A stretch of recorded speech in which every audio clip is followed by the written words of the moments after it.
Students, বাইরে নির্মলে তোমাদের প্রত্যেক অভিনন্দন জানাই। তোমরা যারা মাদ্রাসা সার্ভিস এক্সামিনেশন দিতে চলেছো এই বছরে, তো তাদের প্রিপারেশন একদম শেষ দিকে চলে এসেছে, একদম ফাইনাল লেভেলে তোমরা প্রিপারেশন নিচ্ছ।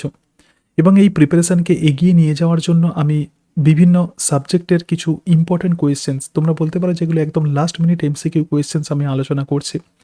অলরেডি জুলজির 50টা কোয়েশ্চেন্স নিয়ে আলোচনা করেছি এবং ফিজিওলজি সিরিজ চলছে। এবং ফিজিওলজি সিরিজের এটা হলো 4th ক্লাস এবং এই ক্লাসে আরও 25টা কোয়েশ্চেন্স নিয়ে আলোচনা করব। তাহলে ফিজিওলজির মোট 100 কোয়েশ্চেন্স নিয়ে আমি এক্ষেত্রে আলোচনা করছি। কারণ তোমরা অনেকেই জুলজি এবং বোটানিকে স্ট্রেস দিতে গিয়ে অনেকেরই তোমাদের ফিজিওলজি পড়া হয়নি, এবং সেই হিসাবে ফিজিওলজির আমি এক্ষেত্রে ম্যাক্সিমাম কোয়েশ্চেন্স দেওয়ার চেষ্টা করেছি। 100 কোয়েশ্চেন্স আমি এক্ষেত্রে আলোচনা করছি। তাহলে দেখো, ফিজিওলজির এক্ষেত্রে আজকে আমরা আলোচনা করব কোয়েশ্চেন্স নাম্বার 76 থেকে একদম 100 কোয়েশ্চেন্স, ওকে, অর্থাৎ 25টা কোয়েশ্চেন্স নিয়ে আলোচনা করব। তাহলে ফিজিওলজি সেশন আমাদের শেষ হয়ে যাবে। দেখো, কোয়েশ্চেন্স নাম্বার 76 অর্থাৎ আগের 3টে ক্লাসে আমি 75টা কোয়েশ্চেন্স নিয়ে আলোচনা করেছি 75 পর্যন্ত। তো আজকে আমরা আলোচনা করব 76 থেকে 100 কোয়েশ্চেন্স। 76-এ দেখো, ryanodine receptor causes release of calcium from. তো রায়ানোডাইন রিসেপ্টর প্রধানত সার্কোপ্লাজমিক রেটিকুলামের মধ্যে জেনারেলি থাকে, এবং প্রধানত মাসেলসের মধ্যে এই রায়ানোডাইন রিসেপ্টর থাকে, এবং এরা কিন্তু ক্যালসিয়াম চ্যানেল হিসাবে কাজ করে। তো ryanodine receptor causes the release of calcium from option A দিয়েছে smooth endoplasmic reticulum, option B sarcoplasmic reticulum, option C synaptic knob, এবং option D all the above. দেখো, মাসেলসের মধ্যে যে সেল থাকে এবং সেলের মধ্যে অবশ্যই স্মুথ এন্ডোপ্লাজমিক রেটিকুলাম থাকবে, এবং মাসেলসের স্মুথ এন্ডোপ্লাজমিক রেটিকুলামকে বলা হয় sarcoplasmic reticulum. So this is sarcoplasmic reticulum. এবং রায়ানোডাইন রিসেপ্টরের থ্রু দিয়ে প্রধানত ক্যালসিয়াম রিলিজড হয় এই সার্কোপ্লাজমিক রেটিকুলাম থেকে, কারণ স্মুথ এন্ডোপ্লাজমিক রেটিকুলাম প্রধানত ক্যালসিয়াম স্টোরেজ অর্গানেল হিসেবে কাজ করে। তো রায়ানোডাইন রিসেপ্টর তাহলে এসিআর এর মধ্যে থাকে না, মানে নর্মাল সেলের মধ্যে এটা থাকে না, তো সার্কোপ্লাজমিক রেটিকুলামের মধ্যে থাকে স্পেসিফিক্যালি। সেই জন্য এক্ষেত্রে কারেক্ট যে অপশন হবে সেটা হলো সার্কোপ্লাজমিক রেটিকুলাম। দেখো, সার্কোপ্লাজমিক রেটিকুলাম কিন্তু is one type of smooth endoplasmic reticulum, but specifically this ryanodine receptor is present in sarcoplasmic reticulum of muscles, এবং সেই কারণের জন্য এক্ষেত্রে কারেক্ট যে অপশন হবে সেটা হলো সার্কোপ্লাজমিক রেটিকুলাম। সাইন্যাপটিক নবেও থাকবে না, এবং অল দ্য অ্যাবভ, সুতরাং এক্ষেত্রে সার্কোপ্লাজমিক রেটিকুলাম হবে। সাইন্যাপটিক নবের সঙ্গেও কিন্তু ক্যালসিয়াম রিলেটেড। দেখো, সাইন্যাপটিক নবের মধ্যে যদি কোনোভাবে ক্যালসিয়াম যদি ঢোকে, তাহলে সাইন্যাপটিক নবে যে সমস্ত সাইন্যাপটিক ভেসিকেলগুলো থাকে, যার মধ্যে অ্যাসিটাইল কোলিন থাকে বা অন্য কোনো নিউরো ট্রান্সমিটার থাকে, সেগুলো রিলিজড হয়। তো সেই জন্য সাইন্যাপটিক নবেও কিন্তু ক্যালসিয়াম গুরুত্বপূর্ণ ভূমিকা পালন করে, কিন্তু ক্যালসিয়াম রিলিজ করবে যেখান থেকে রায়ানোডাইন রিসেপ্টর, সেটাই হলো sarcoplasmic reticulum. Next question number 77-এ আমরা চলে আসি। দেখো, correct order of the stages of muscle contraction. তো মাসেল কন্ট্রাকশনের জন্য কারেক্ট অর্ডার কোনটা? বিভিন্ন এক্ষেত্রে অর্ডার দিয়েছে। যখনই এই টাইপের কোয়েশ্চেন্স দেবে, প্রথমেই কিন্তু এই অপশানগুলো পড়তে যাবে না। প্রথমেই তুমি চেষ্টা করবে যে তুমি কি জানো। দেখো, মাসেল কন্ট্রাকশনে তুমি এটাই জানো যে প্রথমে স্টিমুলেশন আসবে। তো মাসেল কনস্ট্রাকশনে আমরা প্রত্যেকেই জানি যে প্রথমে কি হবে, প্রথমে এক্ষেত্রে স্টিমুলেশন আসবে, এবং স্টিমুলেশন যখনই আসে তার মানে তখনই নিউরন এক্ষেত্রে অ্যাক্টিভেটেড হয়, এবং নিউরন অ্যাক্টিভেটেড হলে নিউরো ট্রান্সমিটার রিলিজড হবে, এবং নিউরো ট্রান্সমিটার এবার কি হবে, মাসেলসের যে মেমব্রেন আছে এই মেমব্রেনের সঙ্গে এই নিউরো ট্রান্সমিটার যুক্ত হবে, এবং নিউরো ট্রান্সমিটার যুক্ত হলে তার ফলে একটা অ্যাকশন পোটেন্সিয়াল তৈরি হবে, এবং এই অ্যাকশন পোটেন্সিয়াল টি টিউবেল দিয়ে প্রধানত নিচের দিকে নামবে। টি টিউবেল এর দুই দিকে প্রধানত সার্কোপ্লাজমিক রেটিকুলাম থাকে, সুতরাং এগুলো হলো সার্কোপ্লাজমিক রেটিকুলাম, এবং তার ফলে এই সার্কোপ্লাজমিক রেটিকুলাম থেকে ক্যালসিয়াম রিলিজড হবে, এবং এরপরে এই ক্যালসিয়াম এবার ট্রোপোনিন সি এর সঙ্গে যুক্ত হবে। যখন এই ট্রোপোনিন সি এর সঙ্গে যখন যুক্ত হয়, তখন অ্যাক্টিনের মধ্যে, তো অ্যাক্টিনের মধ্যে প্রধানত যে সমস্ত জায়গাগুলো থাকে, যে ক্যাভিটিগুলো থাকে, এগুলো মাস্ক হয়ে থাকে ট্রোপোমায়োসিন দিয়ে, এবং এই ট্রোপোমায়োসিন তখন খুলে যাবে, এবং তার ফলে অ্যাক্টিনের এই ক্যাভিটি তখন ওপেন হয়ে যাবে, এবং অ্যাক্টিনের ক্যাভিটি ওপেন হয়ে যাওয়ার পরে তারপরে মায়োসিন হেড এর সঙ্গে যুক্ত হবে, তার ফলে ক্রস ব্রিজ তৈরি হবে। সুতরাং এগুলো হলো নর্মাল স্টেপ, এটা তুমি জানো। এইবার দেখো, এরপরে তোমাকে এই অপশান তোমাকে এক্ষেত্রে চয়েস করতে হবে। সুতরাং আবার বলছি, যখন এই রকমের প্রশ্ন দেবে, তুমি যেটা জানো আগে সেগুলো সিকোয়েন্সিয়ালি লিখে ফেলো, লিখে ফেলার পরে তারপরে এটাকে মেলানোর চেষ্টা করো। আর যদি অপশান দেখে তুমি যদি করতে চাও, তাহলে কিন্তু ভুল হওয়ার প্রবাবিলিটি থাকবে। দেখো, প্রথমেই এক্ষেত্রে অপশান যেটা দিয়েছে সেটা হলো স্টিমুলেশন প্রথমে আসবে, তারপরে নিউরো ট্রান্সমিটার রিলিজ হবে, তারপরে ক্যালসিয়াম রিলিজড হবে, তারপরে টি টিউবেল অ্যাক্টিভ হবে। কিন্তু ঘটনা হচ্ছে কি, টি টিউবুল প্রধানত প্লাজমা মেমব্রেন এবং তার সঙ্গে সঙ্গে দুটো সার্কোপ্লাজমিক রেটিকুলাম দিয়ে তৈরি, কিন্তু টি টিউবুল অ্যাক্টিভ হওয়ার পরে কিন্তু ক্যালসিয়াম রিলিজড হয়, সুতরাং this option is not correct. Okay, next option B আমরা কি দেখছি, স্টিমুলি আসবে, স্টিমুলি এলে নিউরো ট্রান্সমিটার রিলিজ হবে এবং নিউরো ট্রান্সমিটার রিলিজ হলে টি টিউবুল অ্যাক্টিভ হবে, অবশ্যই টি টিউবুল অ্যাক্টিভ হবে এবং তার ফলে ক্যালসিয়াম রিলিজড হবে। ক্যালসিয়াম রিলিজড হলে তখন অ্যাক্টিনের যে ক্যাভিটিগুলো ছিল যেটা ট্রোপোমাইসিন দিয়ে কভার ছিল, এই ট্রোপোনিন সি এর সঙ্গে এই ক্যালসিয়াম যুক্ত হওয়ার ফলে সেই ট্রোপোমাইসিন সরে যায় এবং তার ফলে অ্যাক্টিনের অ্যাক্টিভ সাইট ওপেন হয় এবং তারপরেই কিন্তু ক্রস ব্রিজ তৈরি হয়, মানে মায়োসিন হেড এর সঙ্গে যুক্ত হয় এবং তার ফলে স্লাইডিং অ্যাক্টিন। সো এটা কারেক্ট হতে পারে, দিস ইজ কারেক্ট।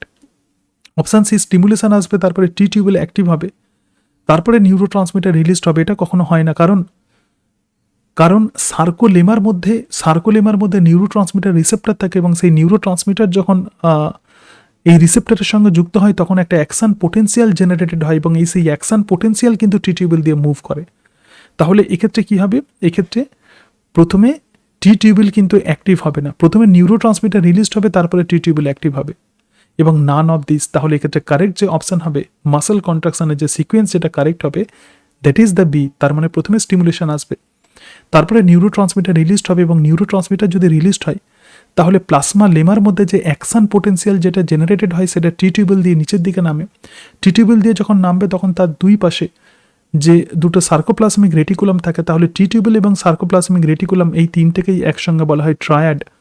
তো এই ট্রায়াডের সার্কোপ্লাজমিক রেটিকুলাম থেকে ক্যালসিয়াম রিলিজড হয়, সেটা ট্রোপোনিন সি এর সঙ্গে যুক্ত হয়, তার ফলে যে অ্যাক্টিন এবং মায়োসিন যেটা ক্রস ব্রিজ তৈরি করছিল না, তো সেই অ্যাক্টিনের তখন ট্রোপোমায়োসিন খুলে যায় এবং তার ফলে অ্যাক্টিনের মধ্যে ক্যাভিটি তখন ওপেন হয়ে যায় এবং এর ফলেই কিন্তু ক্রস ব্রিজ তৈরি হয়। সুতরাং কারেক্ট যে অপশান হবে সেটা হলো option B. This is very very important questions. Next questions number 78-এ আমরা চলে আসি। Most of the cartilage in the vertebrate embryo are replaced in adult by. আমরা জানি যে ভার্টিব্রেট এমব্রায়তে কার্টিলেজ থাকে, কিন্তু অ্যাডাল্টের ক্ষেত্রে এই কার্টিলেজ কিসে পরিণত হয়? অপশান এ দিয়েছে ব্লাড, অপশান বি বোন, অপশান সি টেন্ডন এবং অপশান ডি মাসলস। তো এক্ষেত্রে কারেক্ট যে অপশান হবে সেটা হলো অপশান বি, দ্যাট ইজ বোন। তাহলে এমব্রায়ের ক্ষেত্রে যে কার্টিলেজ সেটা বোনে পরিণত হয়। নেক্সট কোয়েশ্চেন্স নাম্বার 79-এ আমরা চলে আসি। কোয়েশ্চেন্স নাম্বার 79, দেখো কোয়েশ্চেন নাম্বার 79, গাউট মানে হচ্ছে বাত, অস্টিওপোরোসিস কিছু ডিজিজ দিয়েছে, টিটেনি এবং মাসকিউলার ডিস্ট্রফি। কলাম বিতে কি দিয়েছে, ডিক্রিসড ইস্ট্রোজেন লেভেল, ইস্ট্রোজেন লেভেলের পরিমাণ কমে যায়। 2তে দিয়েছে লো ক্যালসিয়াম ইন দ্য ব্লাড, ব্লাডে ক্যালসিয়ামের পরিমাণ যখন কমে যায় এবং তার সঙ্গে সঙ্গে accumulation of uric acid crystal, যদি ইউরিক অ্যাসিড ক্রিস্টাল যদি অ্যাকুমুলেটেড হয়, এবং অটো ইমিউনো ডিজিজ। 4 যেটা দিয়েছে সেটা হলো অটো ইমিউনো ডিজিজ। ওকে, তো এবার দেখো তো গাউট মানে কি? গাউট মানে হলো accumulation of uric acid crystal, এটা তুমি জানো, সুতরাং A3 এটা তুমি অবশ্যই জানো। এবার দেখে নাও যে কোন অপশানে A3 আছে। ওকে, এতে আমরা দেখছি A3, সুতরাং এটাতে দেখো A2, আবার ডিতে আমরা দেখছি A1, আবার সিতে দেখছি A3। তাহলে এক্ষেত্রে তুমি এইভাবে দাগ দিয়ে নাও কোয়েশ্চেন্সে, এটা A3 আর A3, সুতরাং এটা অবশ্যই হবে না, কারণ তুমি ডেফিনেটলি জানো যে গাউটের কারণ হলো accumulation of uric acid crystal. Next osteoporosis. Osteoporosis মানে অস্থি থেকে প্রধানত ক্যালসিয়াম যদি কোনোভাবে নির্গত হয়, তো সেটাই হলো অস্টিওপোরোসিস। তো অস্টিওপোরোসিস কখন হয়? যখন ফিমেলদের এজেড হয়ে যায়। তো ফিমেলরা যখন এজেড হয়ে যায় তখন ইস্ট্রোজেন লেভেল কমে যায়, তার ফলে অস্টিওপোরোসিস হয়। তাহলে B1। সুতরাং এক্ষেত্রে দেখো B1 আবার B1, তাহলে আরও একটা অপশান তোমাকে দেখতে হবে, টিটেনি। তো টিটেনি কি? যদি কোনোভাবে ক্যালসিয়াম লেভেল যদি ব্লাডে যদি কোনোভাবে কমে যায়, তাহলে মাসেলস কন্ট্রাকশন এক্ষেত্রে ব্যাহত হয় এবং একেই আমরা বলবো টিটেনি। সুতরাং এক্ষেত্রে সি যে অপশান হবে সেটা কিন্তু 2। সো সি অপশান 2, আবার এতে আমরা দেখছি C4, তাহলে ডেফিনেটলি এটা ভুল হবে এবং মাসকিউলার ডিস্ট্রফি এটা কিন্তু অবশ্যই একটা অটো ইমিউনো ডিজিজ। তাহলে কারেক্ট যে অপশান হবে সেটা হলো অপশান সি। তার মানে গাউট কিসের জন্য হচ্ছে? Accumulation of uric acid crystal. যদি ইউরিক অ্যাসিড ক্রিস্টাল অ্যাকুমুলেটেড হয় তাহলে গাউট হয়, বাত হয়।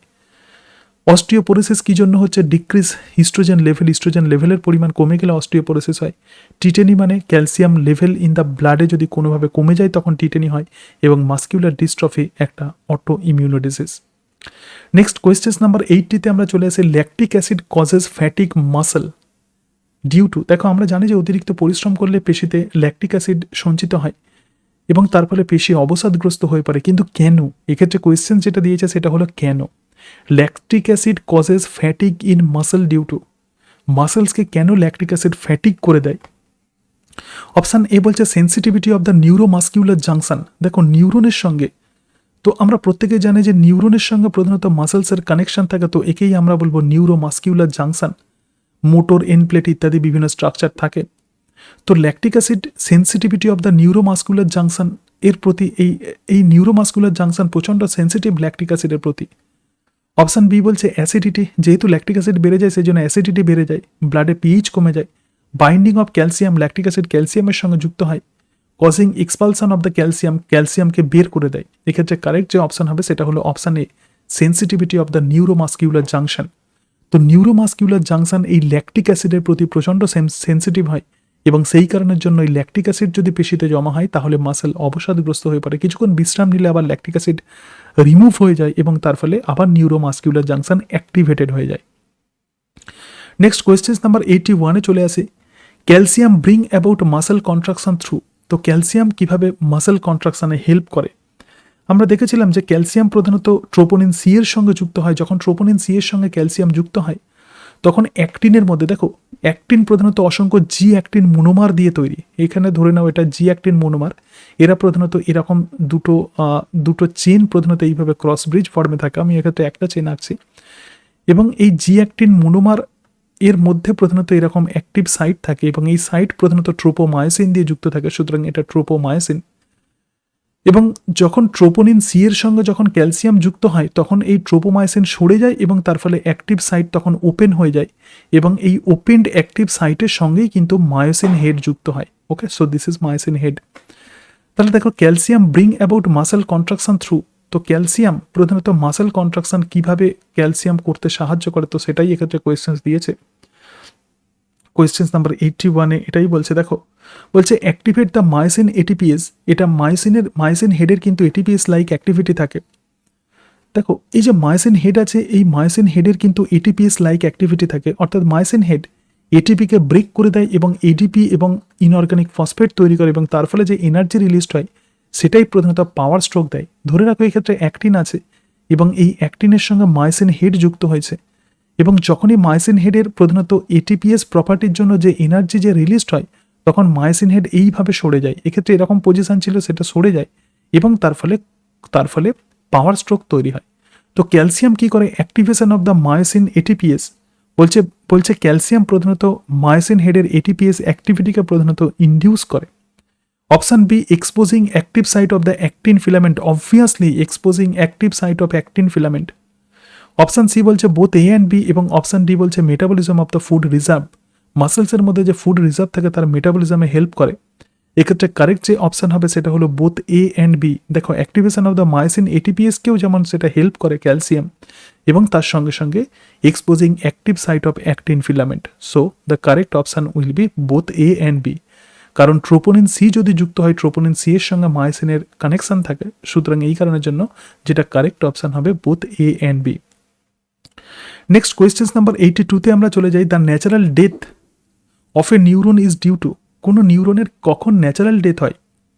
অপশান এ বলছে reduction in the functional ribosome. তো নিউরনের মধ্যে যে রাইবোসোম থাকে সেটা যদি কোনোভাবে ফাংশন লেস হয়ে যায়। Option B, accumulation of the residual body, মানে লাইসোসোম যদি জমা হয়, রেসিডুয়াল বডি যদি জমা হয়। Option C, failure in organization of the মাইক্রোটিউবুলের অর্গানাইজেশন যদি ঠিকঠাক না হয়, এবং মিউটেশন অফ দ্য জিনস। তাহলে কোনো নিউরনের ন্যাচারাল ডেথ তখনই হবে যদি রিডাকশন ইন ফাংশনাল রাইবোসোম এর যদি পরিমাণ যদি কমে যায় তাহলেই একটা নিউরনের ন্যাচারাল ডেথ হয়। নেক্সট কোয়েশ্চেন নাম্বার 83-তে চলে আসি। Which one is not characteristic of the Alzheimer's disease. তো কতগুলো সিমটমস দিয়েছে, এর মধ্যে কোনটা আলঝাইমার ডিজিজের সঙ্গে যায় না? অপশান এ বলছে লস অফ কোলিনার্জিক নিউরন। দেখো দুই ধরনের প্রধানত নিউরন আছে, নিউরো ট্রান্সমিটার রিলিজ করে প্রধানত অ্যাড্রিনার্জিক এবং কোলিনার্জিক। যে সমস্ত নিউরন অ্যাড্রিনালিনকে নিউরো ট্রান্সমিটার হিসেবে রিলিজ করে তাদেরকে বলে অ্যাড্রিনার্জিক নিউরন, এবং যারা অ্যাসিটাইল কোলিনকে নিউরো ট্রান্সমিটার হিসেবে রিলিজ করে তো তাদেরকেই আমরা বলবো কোলিনার্জিক নিউরন। বলছে আলঝাইমার ডিজিজের সঙ্গে কোনটা ক্যারেক্টারিস্টিক ফিচার্স নয়? দেখো লস অফ কোলিনার্জিক নিউরন, তো কোলিনার্জিক নিউরনের লস হয়। অপশান বি হচ্ছে লস অফ মেমোরি, এক্ষেত্রে স্মৃতি নষ্ট হয়ে যায় অ্যালঝাইমার ডিজিজে। স্লিপ ডিস্টার্বড হয়ে যায়। ইনক্রিজড অফ দ্য কোলিনার্জিক নিউরনের পরিমাণ বেড়ে যায়। তো এক্ষেত্রে এই অপশানটা হবে সঠিক উত্তর। ওকে, অর্থাৎ অ্যালজাইমার্স ডিজিজের এটা ক্যারেক্টারিস্টিক ফিচার্স নয়। অ্যালজাইমার ডিজিজে কোলিনার্জিক নিউরনের লস হবে, মেমোরি লস হবে এবং স্লিপ ডিস্টার্ব হবে। So this are the 3 characteristic features of Alzheimer's disease. Next question number 84 আমরা চলে আসি। Question number 84, which is the most prevalent neurotransmitter in the human brain? This is very very important questions. Human ব্রেনে সব থেকে গুরুত্বপূর্ণ neurotransmitter কোনটা? Option A বলছে serotonin, option B glutamate, option C gamma amino butyric acid এবং option D dopamine. তো ক্ষেত্রে correct যে অপশান হবে দ্যাট ইজ অপশান বি, অর্থাৎ গ্লুটামেট। দ্য গ্লুটামেট হচ্ছে most prevalent neurotransmitter in human brain. Next question number 85 আমরা চলে আসি। Which one of the following cranial nerve has both sensory and the motor function? দেখো cranial নার্ভের কোনটা sensory, কোনগুলো motor এবং কোনগুলো মিক্সড, এগুলো কিন্তু অবশ্যই ভালো করে মাথায় রাখবে। এখান থেকে একটা প্রশ্ন দেওয়া হয় জেনারেলি, এরকম একটা কোয়েশ্চেন, সেই জন্য আমি চয়েস করেছি। তাহলে which one of the following cranial nerve has both sensory and the motor function, তার মানে এক্ষেত্রে কোনটা মিক্সড নার্ভ, সিম্পলি যেটা চেয়েছে সেটা হলো কোনটা mixed nerve.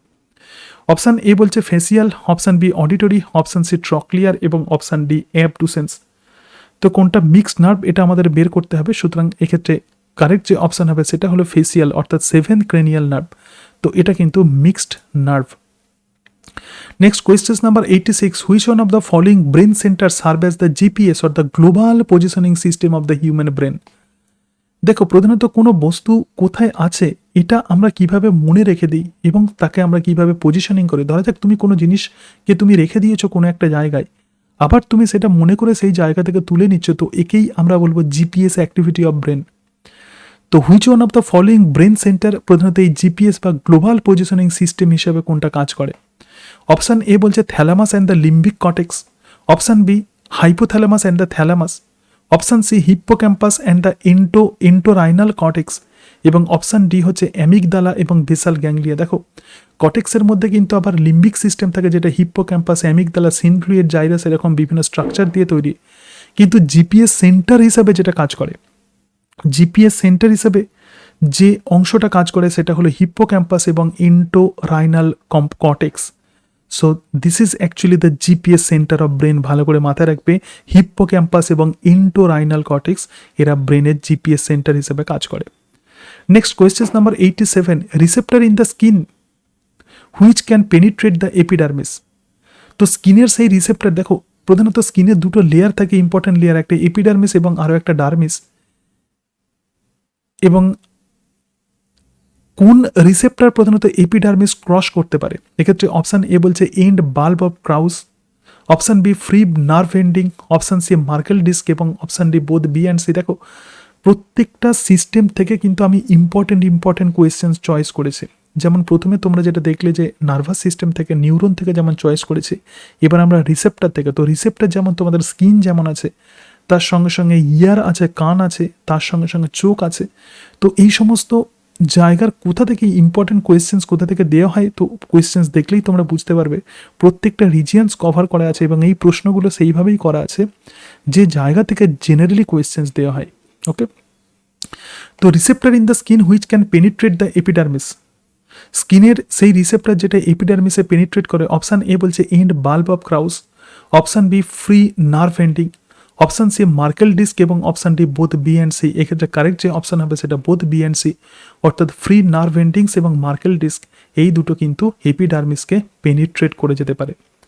Next question number 88-এ চলে যাই। ইন টেস্ট বার্ড অর্থাৎ সাত গোরকের মধ্যে the cells which bear the microvilli but lack the nerve ending are called. তাহলে জীবের মধ্যে আমরা জানি যে জীবের মধ্যে যে টেস্ট বার্ড থাকে এবং এই টেস্ট বার্ডের মধ্যে স্পেশাল টাইপের রিসেপ্টর সেল থাকে। তো এরকমই একটা স্পেশাল টাইপের সেল যার মধ্যে মাইক্রোভিল্লি থাকে, অর্থাৎ এরকম মাইক্রোভিল্লি থাকবে কিন্তু কোনো রকম নার্ভ এন্ডিং থাকে না, অর্থাৎ নার্ভ এর সঙ্গে যুক্ত হতে পারে না, যুক্ত থাকে না। তো সেই সেল কোনটা?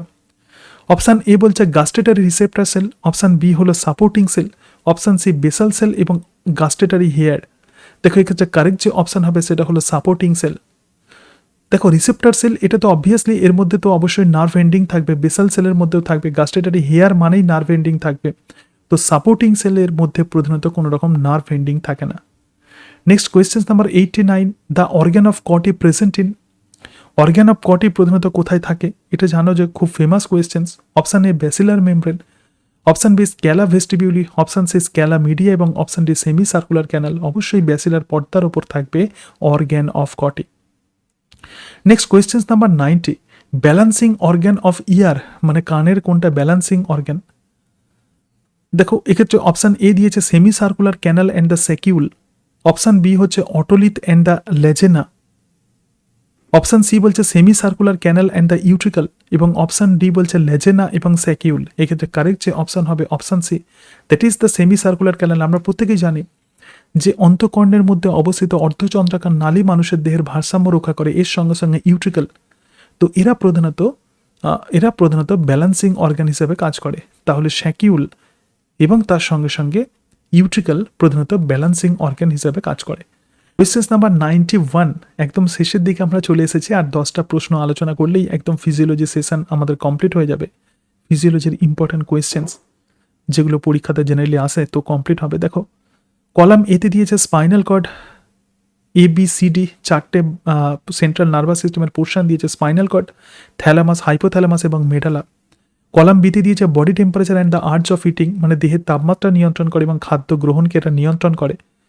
2 দিয়েছে কার্ডিওভাস্কুলার রিফ্লেক্স, 3 দিয়েছে শুধু রিফ্লেক্স অ্যাকশন এবং 4 sensory and the motor signalling.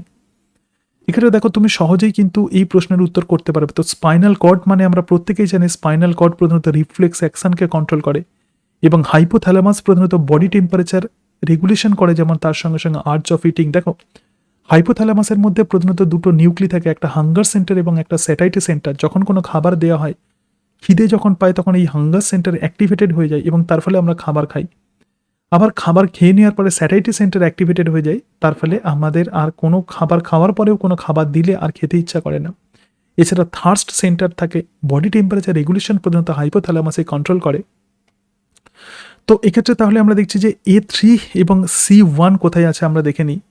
প্রথমেই আমরা দেখছি যে A4 আছে, সুতরাং এটা তো অবভিয়াসলি হবে না। আবার এক্ষেত্রে দেখো A2 আছে, তাহলে এটা তো অবভিয়াসলি হবে না। সিতে আমরা দেখছি A3 আছে এবং ডিতেও আমরা দেখছি A3 আছে।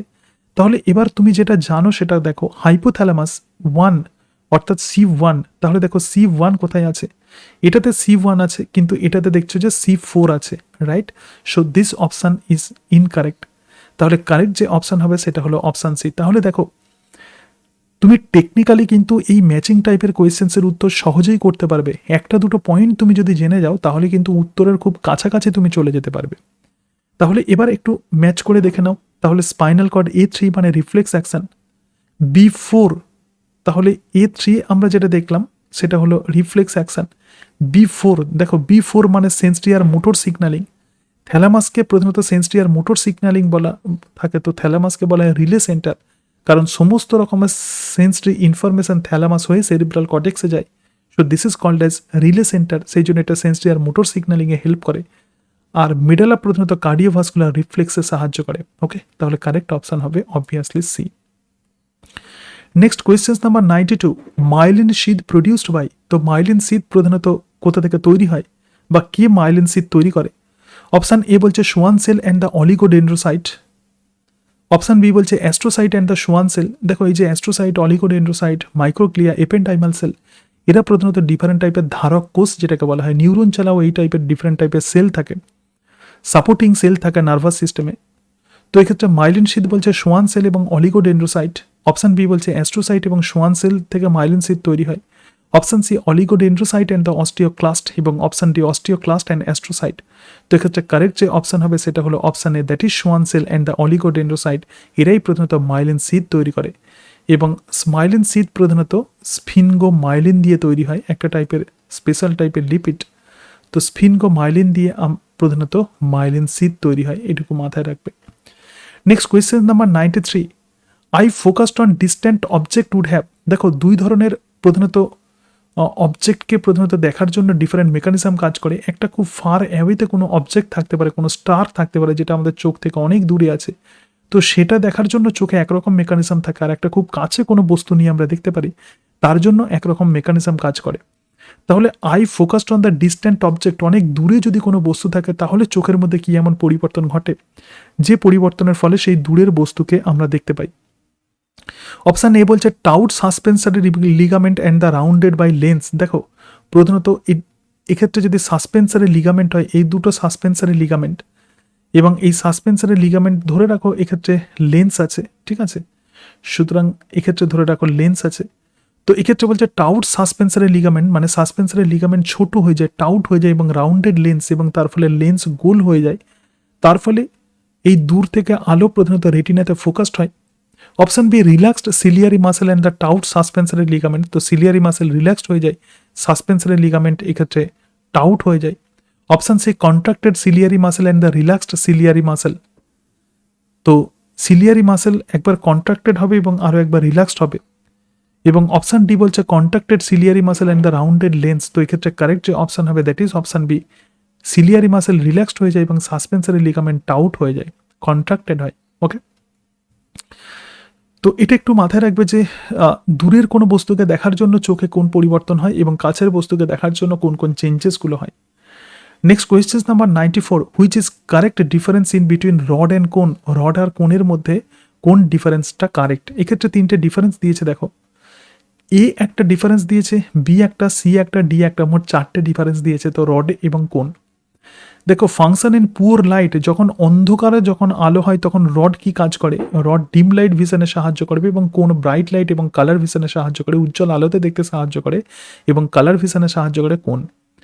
রড বলছে সেন্টার অফ দ্য রেটিনা, তো রেটিনা সেন্টারে রড প্রধানত কনসেন্ট্রেটেড থাকে। আর কোন বলছে ইভেনলি রেটিনা, মানে রেটিনার সমগ্র অংশে, অর্থাৎ এক্ষেত্রে বলছে রেটিনার টোটাল অংশে প্রধানত কোন থাকবে আর রড প্রধানত সেন্টারে থাকবে, রাইট।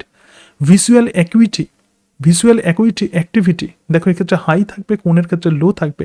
এবং ভিজুয়াল পিগমেন্ট, যেটা এক্ষেত্রে আয়োডপসিন এবং এটা রোডপসিন, তো এক্ষেত্রে কারেক্ট যে অপশান হবে সেটা হলো অপশান এ।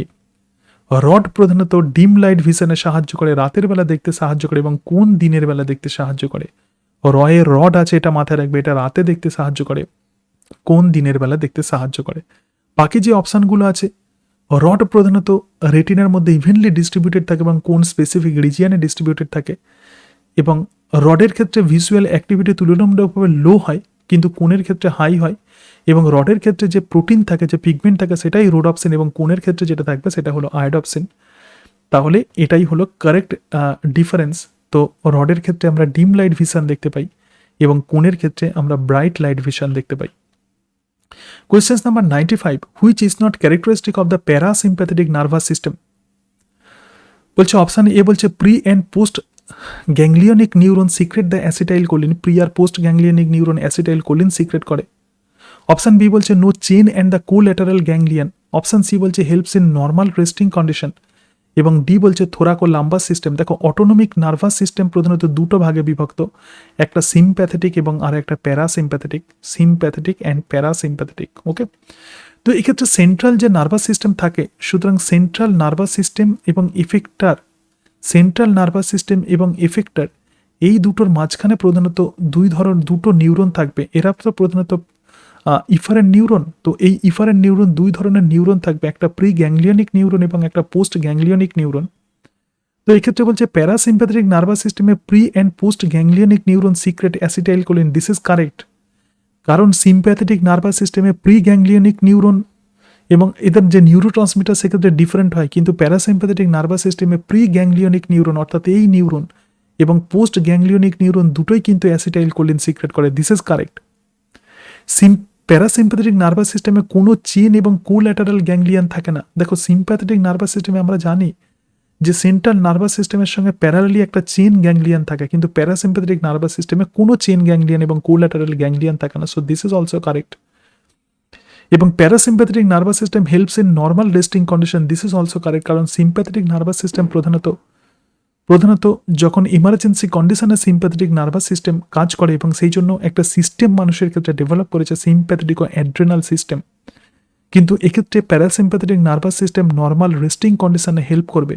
এবং অপশান ডি যেটা দেওয়া আছে সেটা হলো thoraco lumbar, this is sympathetic. Okay, so this thoraco lumbar এটা কিন্তু সিম্প্যাথেটিক এবং প্যারাসিম্প্যাথেটিক যেটা হবে সেটা হলো ক্রেনিওস্যাক্রাল, অর্থাৎ ক্রেনিওস্যাক্রাল লিজিয়ান থেকে প্রধানত বিভিন্ন নিউরনগুলো প্যারাসিম্প্যাথেটিকের ক্ষেত্রে প্রধানত তারা অরিজিন করে। সুতরাং যে অপশানটা ভুল হবে, মানে not characteristic of the parasympathetic, সেটা হবে এইটা। ওকে, সুতরাং according to the questions this is the correct option. Next questions number 96-এ আমরা চলে যাই। দেখো কলাম এ এবং কলাম বি বলেছে। দেখো কলাম এতে বিভিন্ন ইমিউনোগ্লোবিউলিন দিয়েছে, IgG, IGA, IgD, IgM, IgE. তুমি কিভাবে মনে রাখবে? বিভিন্ন ইমিউনোগ্লোবিউলিন গ্যাডমি দিয়ে তোমাকে মনে রাখতে হবে। ওকে, তাহলে প্রথম যেটা আইজিজি, তারপরে আইজিএ, আইজিডি, আইজিএম এবং আইজিই, এবং তাদের ফাংশন দিয়েছে acts as the B cell receptor, কোনটা বি সেল রিসেপ্টার হিসেবে কাজ করে। 2 দিয়েছে present in the body cell, এরা প্রধানত বডি ফ্লুইডের মধ্যে থাকে।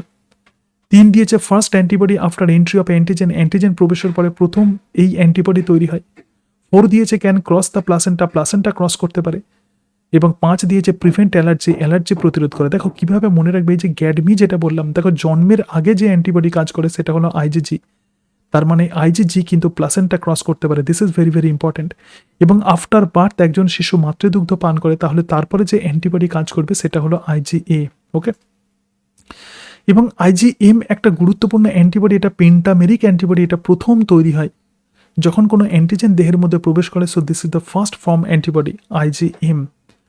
সুতরাং দেখো যে অপশান যেগুলো দিয়েছে আমরা একটু দেখে নিই, যে অপশান যেগুলো দিয়েছে।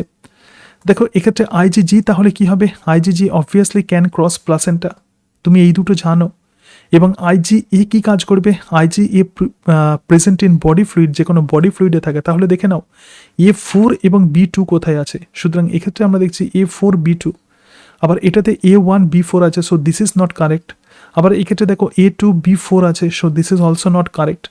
তো এই জায়গাতে আমরা দেখছি A4 B2, আবার এটাতে দেখছি A4 আর B2 আছে। ওকে, তাহলে পরের অংশটা দেখো, যেটা তুমি জানো, যেমন আইজিই অ্যালার্জি প্রতিরোধ করে, এটা আমরা প্রত্যেকেই জানি আইজিই অ্যালার্জি প্রতিরোধ করে। সুতরাং E5, এখানে দেখে নাও E5 কোথায় আছে। সুতরাং এক্ষেত্রে আমরা দেখছি যে E5 আছে, তাহলে এক্ষেত্রে E5 নেই। তাহলে দেখো 3টে অপশানই কাটা হয়ে গেল। তাহলে যেটা কারেক্ট হবে সেটা হলো অপশান সি। বাকি অপশানগুলো দেখে নাও। C1 মানে IgD acts as the B cell receptor, obviously এটা বি সেল রিসেপ্টার হিসেবে কাজ করে, বি সেলের গায়ে থাকে। আর ডি মানে হচ্ছে আইজিএম, মানে first antibody after entry of antigen. মনে রাখবে আইজিএম কিন্তু pentameric antibody. Okay, so this is pentameric antibody. Next question number 97-এ আমরা চলে আসি। হুইচ ইজ নট কারেক্ট, এক্ষেত্রে কিছু অপশান দিয়েছে, তার মধ্যে কোনটা কারেক্ট নয়। Macrophage process and presented MHC class 2 to the helper T sell. দেখো যখন কোনো অ্যান্টিজেন যখন কোনো সেলের মধ্যে যখন প্রবেশ করে, তখন তার মধ্যে ফ্যাগোসাইটিক সেলের মধ্যেও যদি প্রবেশ করে, সেই অ্যান্টিজেনকে প্রসেস হতে হবে, প্রেজেন্টেড হতে হবে। এবং হেল্পার টি সেলের সামনে বা সাইটোটক্সিক টি সেল, দেখো টি সেল প্রধানত 2 ধরনের হয়। এক্ষেত্রে বলেছি যে হিউমারাল ইমিউনিটিতে যে সেলস কাজ করে, তো সেটাই হলো বি সেল, এবং বি সেলের গায়ে নিজের ক্ষেত্রে রিসেপ্টার থাকে, এবং এই রিসেপ্টারের সঙ্গে ডিরেক্টলি যখন অ্যান্টিজেন যুক্ত হয় তখন সেটা প্লাজমা সেল এবং মেমোরি সেলে পরিণত হয়, প্লাজমা সেল আর মেমোরি সেলে পরিণত হয়। এবং এই প্লাজমা সেলের মধ্যে কিন্তু কোনো রিসেপ্টার থাকে না, এরা ডিরেক্টলি অ্যান্টিবডি তৈরি করে। এটা হলো নর্মাল প্রসেস। কিন্তু যে টি সেল আছে, এই টি সেল এর সঙ্গে কিন্তু ডিরেক্টলি অ্যান্টিজেন যুক্ত হতে পারে না। টি সেলের সঙ্গে অ্যান্টিজেন যুক্ত হতে গেলে তাকে কিন্তু প্রসেসড এবং প্রেজেন্টেড অ্যান্টিজেন হতে হবে। এবং টি সেল প্রধানত 2 ধরনের হয়, একটা হেল্পার টি সেল আর একটা সাইটোটক্সিক টি সেল। তো এবার আমাদেরকে অপশানগুলো দেখতে হবে। বলছে macrophage process and presented MHC class 2 to the helper T cell. Macrophage প্রধানত অ্যান্টিজেনকে প্রসেসড এবং প্রেজেন্টেড করবে মেজর হিস্টো কম্প্যাটিবিলিটি কমপ্লেক্স 2 দিয়ে, কার সামনে? টিএইচ সেল, হেল্পার টি সেলের সামনে। অপশন বি বলেছে nucleated cell process and presented MHC class 1 to the cytotoxic T cell. Nucleated cell তাহলে MHC class 1 দিয়ে অ্যান্টিজেনকে প্রসেসড এবং প্রেজেন্টেড করে। অপশন সি বলছে cytokine secreted from the TC cell to activate the both cell mediated and the humoral immunity. দেখো cytokine কিন্তু helper T cell থেকে তৈরি হয়, এবং হেল্পার টি সেল থেকে সিক্রেটেড এই সাইটোকাইন প্রধানত বি সেল আর টি সেলের মধ্যে কমিউনিকেট করে। Vaccination is active, acquired and adaptive immunity. Vaccination অবশ্যই একটা অ্যাক্টিভ এবং অ্যাকওয়ার্ড ইমিউনিটি। তাহলে এক্ষেত্রে বলছে যে কোনটা কারেক্ট নয়, সুতরাং সি অপশান কিন্তু কারেক্ট নয়। Cytokine secreted from the TC cell.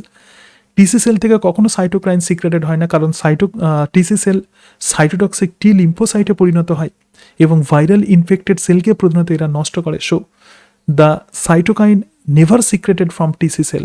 Okay, তাহলে এইগুলো একটু মাথায় রাখবে। Macrophage process and presented MHC class 2, তাহলে অ্যান্টিজেনকে ম্যাক্রোফাজ এমএইচসি ক্লাস 2 মলিকুল দিয়ে প্রসেস এবং প্রেজেন্ট করে হেল্পার টি সেলের সামনে তাকে রিপ্রেজেন্ট করে, এবং সমস্ত নিউক্লিয়েটেড সেল অ্যান্টিজেনকে প্রসেসড এবং প্রেজেন্টেড করবে এমএইচসি ক্লাস 1 মলিকুল দিয়ে। This is very very important. Next question number 98-এ আমরা চলে আসি interferon mediated immunity seen in. Interferon mediated immunity seen in B cell, T cell, macrophage এবং virus infected sell.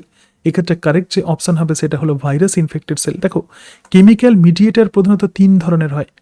Chemical mediator, এক্ষেত্রে chemical মিডিয়েটারের কথা বলা হয়েছে। প্রথম যেটা হবে সেটা হচ্ছে লাইসোজাইম। তো লাইসোজাইম প্রধানত ব্যাকটেরিয়াল সেল ওয়ালকে ধ্বংস করে। তারপরে যে কেমিক্যাল যেটা প্রধানত সিক্রেটেড হয়, এগুলো কিন্তু ইননেট ইমিউনিটির কম্পোনেন্ট ইন্টারফেরন।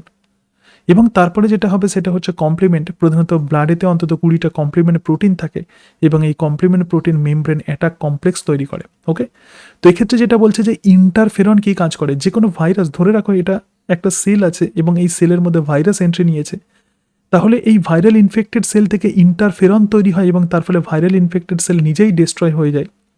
যদি এই ভাইরাল ইনফেক্টেড সেলকে আমরা ডিস্ট্রয় করতে পারি, তাহলে ভাইরাস কিন্তু আর রিপ্রোডাকশন করতে পারে না, এবং তার ফলে এই ভাইরাসের আক্রমণ থেকে আমাদের দেহ রক্ষা পায়। এবং এইরকমভাবে ইন্টারফেরন মিডিয়েটেড ইমিউনিটি আমাদের দেহতে কাজ করে। সুতরাং interferon mediated immunity seen in virus infected sell.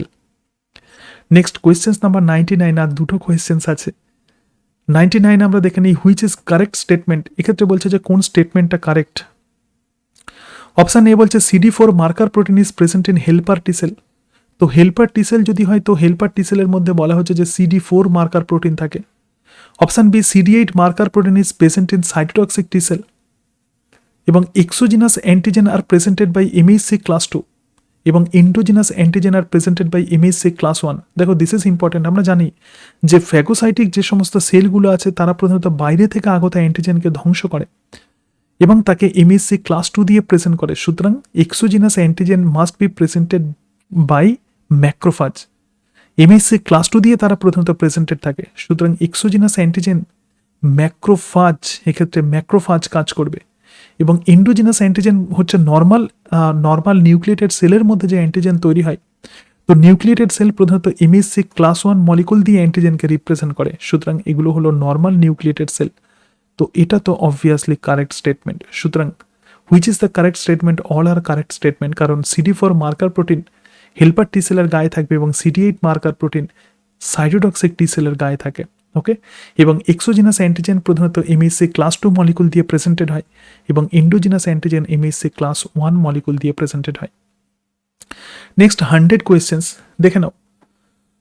Column এ এবং কলাম বি, এক্ষেত্রে কিছু ভ্যাকসিনের টাইপ দিয়ে দিয়েছে। বলছে অ্যাটিনিউয়েটেড উইক ভ্যাকসিন, অর্থাৎ, এবং তার সঙ্গে সঙ্গে killed whole organism vaccine, toxoid এবং কনজুগেটেড সারফেস মলিকুল। ভ্যাকসিনের টাইপ দিয়ে দিয়েছে এবং ভ্যাকসিনের নাম দিয়ে দিয়েছে MMR, পোলিও, ডিপথেরি এবং hepatitis B. Attenuated weak vaccine মানে কি, অ্যান্টিজেনকে ইউজ করা হচ্ছে কিন্তু তাকে উইক করে দেওয়া হচ্ছে। এত উইক করে দেওয়া হচ্ছে সে রোগ ঘটাবে না, কিন্তু ইমিউনিটি পাওয়ারকে সে বাড়িয়ে দেবে। তো এই অ্যাটিনিউয়েটেড উইক ভ্যাকসিন কিন্তু MMR, অর্থাৎ মিজল, মাম্পস এবং রুবেলা, তো এদেরকে ট্রিপল অ্যান্টিজেন বলা হয়। So this is actually A1 এর সঙ্গে যাবে। So this is triple antigen. Killed whole organism vaccine, এটা কিন্তু polio vaccine, oral polio vaccine কিন্তু কিল্ড হোল অর্গানিজম ভ্যাকসিন, মৃত পোলিও ভাইরাস। টক্সয়েড আমরা প্রত্যেকেই জানি যে ডিপথেরিয়া টক্সয়েড, এবং কনজুগেটেড সারফেস অ্যান্টিজেন অর্থাৎ hepatitis B surface vaccine, antigen vaccine, এটা 4 হবে।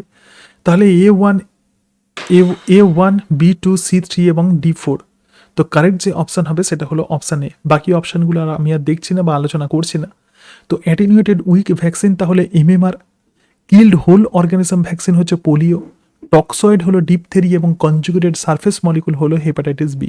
ওকে, সুতরাং ফিজিওলজি সেশন আমি কমপ্লিট করলাম। একদম লাস্ট মিনিট কোয়েশ্চেন্স, তোমরা যারা এই বছরে মাদ্রাসা সার্ভিস এক্সামিনেশন দেবে বা অন্যান্য যে কোনো কম্পিটিটিভ এক্সামিনেশন দেবে, এই কোয়েশ্চেন্সগুলো তোমরা একটু দেখতে পারো, এবং এক্ষেত্রে তোমাদের অনেকটাই সুবিধা হবে। আমি প্রধানত সেই সমস্ত জায়গাগুলো এক্ষেত্রে কভার করার চেষ্টা করেছি। বিভিন্ন কম্পিটিটিভ এক্সামিনেশনে যেখান থেকে প্রশ্ন দেওয়া হয় সেই জায়গাগুলো আমি কভার করার চেষ্টা করেছি, এবং তোমরা যে প্রিপারেশান নিচ্ছ, যে জায়গা থেকে প্রশ্ন দিয়েছে সেই জায়গাগুলো একটু ফোকাস করবে, একটু দেখার চেষ্টা করবে। এই জায়গাগুলো একটু তোমরা রিভিশন দেওয়ার চেষ্টা করবে, কারণ বিভিন্ন পরীক্ষাতে এই সমস্ত অংশ থেকেই প্রধানত প্রশ্ন দেওয়া হয়।